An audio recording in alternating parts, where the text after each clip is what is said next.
Cyres Mehta. I don't present you Cyrus. He's an old chap now. Let's go. He will speak about study on LISA TriFocals.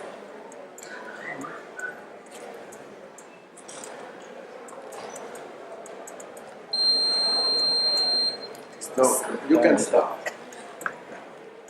Thank you, Jerome, for having me here. You know, Presbymania is not new. Jerome and I had the first international webinar on Presbymania about 8 years back, was it, Jerome? In Geneva. I think so. And we had a small select group of people, some of which are here today.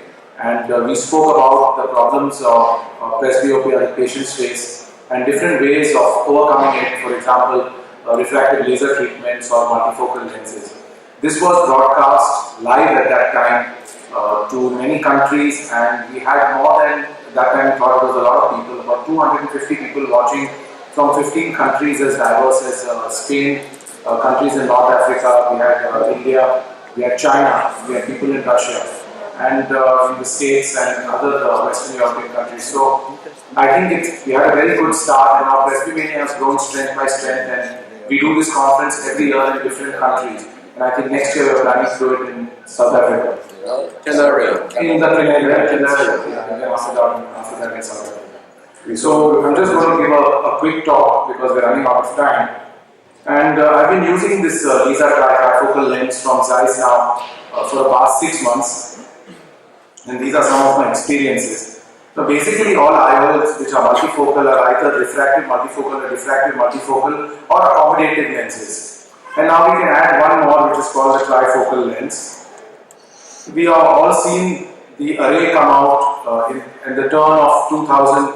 This was the most popular multifocal lens, and everyone went to ASCRS, everyone was implanting it, everyone was speaking about it.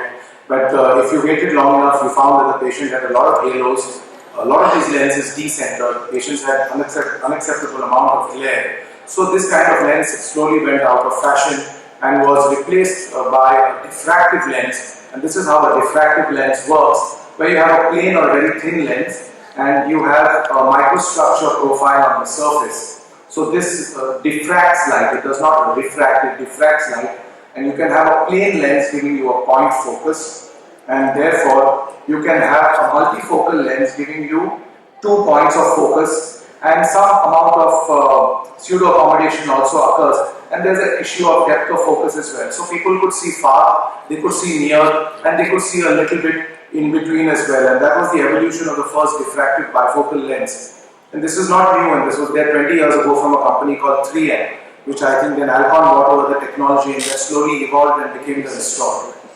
This is what a diffractive surface looks like with little laser cut steps.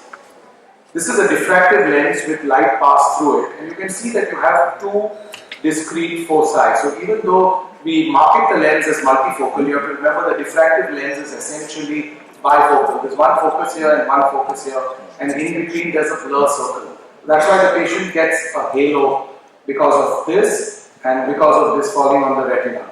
Of course, if you see the old refractive lenses, you can see there's a huge hodgepodge of rays. There's 50 rays going like this and 50 coming like this. Even though there is a near focus and a far focus, it is less defined, and that's why these patients suffer more from glare, halos and other photic phenomena. So this is the lens I'll speak to you a little about. It basically is the same platform as the LISA bifocal lens from Cyres. This is a study carried out by Cyres which shows that this lens designed for intermediate visual performance, iPad, computer use, will give you better intermediate vision than the other competing brands which I shan't name, but this is a very popular competing brand, and this is the intermediate vision that you get. Again, this is the LISA tri lens for far, which gives you spectacular vision, intermediate which is still acceptable, and near which is a little better than that. And everybody does not like to use a bifocal lens to read at 10 and 12 inches. You tell people after they've been operated that, well, look here, you have to hold it here and you have to use good light. He says, you never told me that before the surgery. So that's why this trifocal lens is becoming more and more popular with our patient base. because you can read at this distance and you can read at this distance. And we don't live our lives at 10 and 12 inches. You live it at intermediate distance, looking at your computer, iPad, or a video game, or other intermediate activities like cooking, reaching inside the fridge, looking at your speedometer, etc. It comes preloaded and through 1.8 millimeters and has a square edge as is mandatory with all lenses today.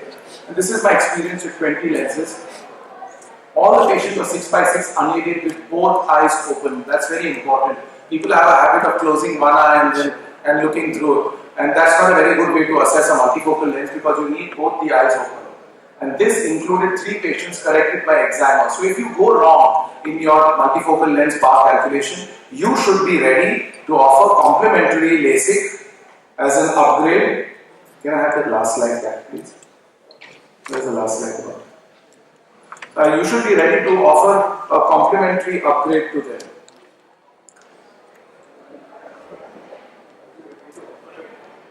Just go back there.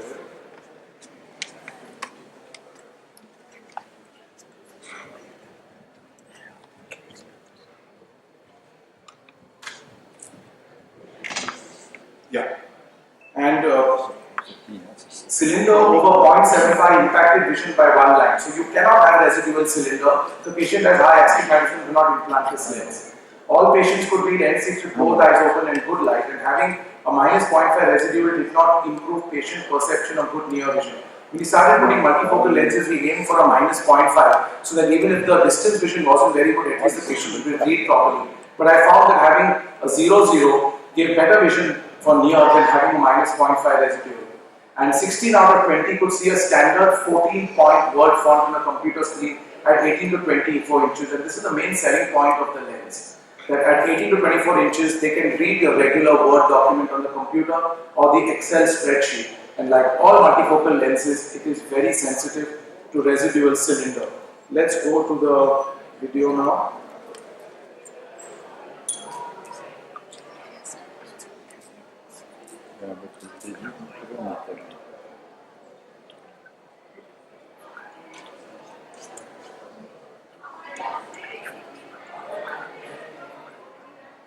Oops. Open with VLC. Video. So. It's open there. Okay. Wonderful. It's not opening the mic. Okay, so this is a 2mm microcoaxial system with the LISA Tri. This is the new Opticon system that we are using at present.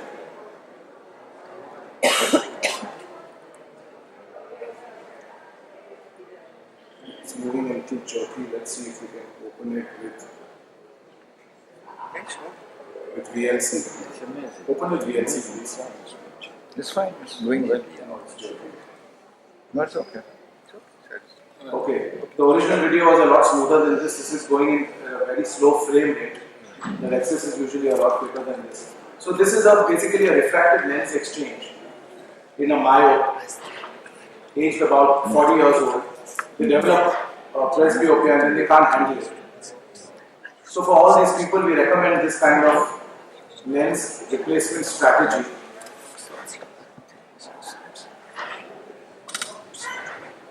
And that's the last part coming out. Again, as I said, the lens is very responsive to cylinder and patients don't see well if they have residual cylinder, and therefore you want to go into the smallest incision possible, and the injector system lets you go in through 1.8. So if you can do the phacoemulsification to 1.8 to 2 millimeters, you'll have a better refractive result at the end. I do corneal topography on every single patient I see, and then I put the incision on the steep axis, and I generate about 0.5 diopters of cylinder. And that adds to the accuracy, because most people have 0.5, 0.75, they're not left with very much at the end of it. And this is the lens going in the eye.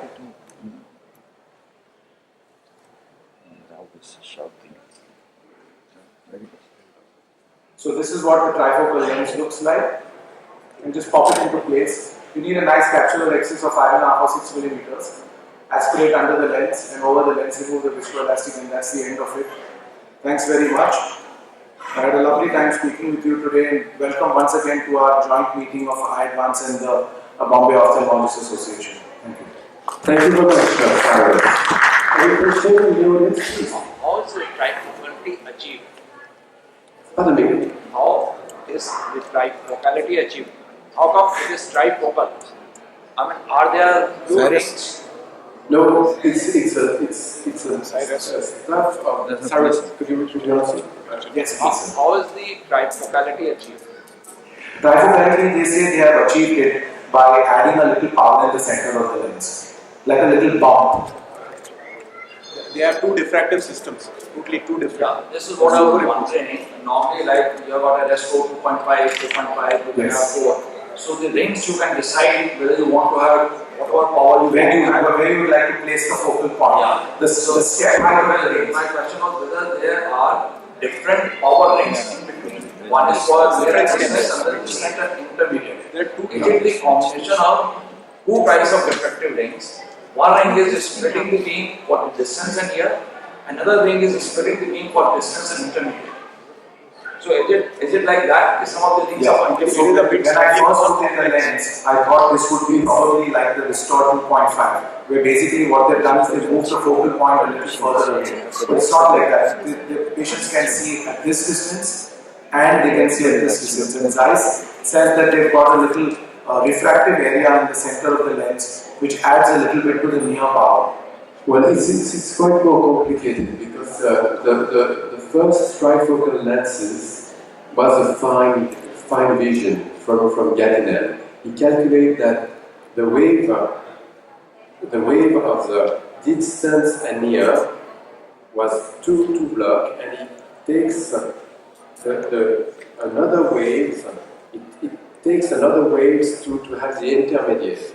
And Michael Assouline has shown us just at the last congress that the fine vision lenses is quite better for intermediate vision, which is the most important in our way of life, than the Zeiss lenses. He has done the comparison between far, near, and distant vision. And it's a component. The system is exactly like a bifocal, which is for intermediate vision. See, my question was very simple. Whether it is a merging of the two diffractive bifocals, like your all is 2.5 to 2.5. There is a merging of the two bifocals, or it is a merging of the one diffractive over a refractive bifocal. So it has to have some mechanism to have the intermediate vision. Either it's a diffractive on top of the refractive, or it's two diffractives which are merged together. Some of them are working at 2.5, some of the rings are working as 3.5 to 4. It's not just as simple as merging of two refractive systems. There is light interference also. The amount of light loss is almost 6 to 8% lesser than a bifocal diffractive lens, where usually you have a light loss of say around 20-22%. Here the light loss is much lesser. The light loss which is there.